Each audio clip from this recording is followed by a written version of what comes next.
القفزة الكبيرة قوي اللي حصلت كانت في نهاية السبعينيات، لما كيلو اللحمة كده كسر كده بسم الله ما شاء الله حاجز الجنيه ووصل ل2.5 جنيه.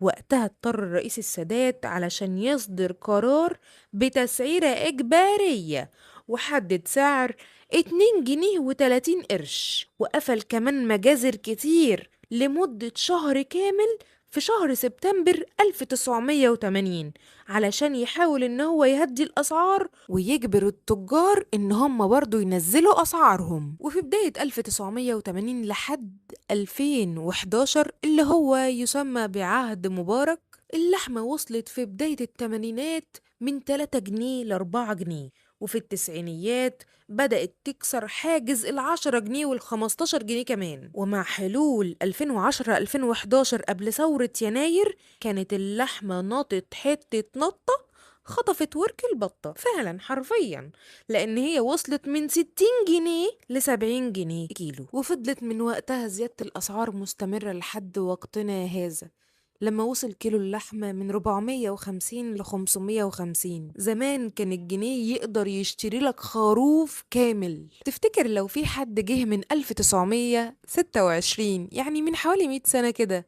جه زماننا دلوقتي ولقى كيلو اللحمة وصل ل 500 وأكتر كمان، تفتكروا هيعمل إيه؟ وما بين زمان ودلوقتي هتكونوا مع الست فاطمة. ما تنسوش تعملوا لي فولو. سلام.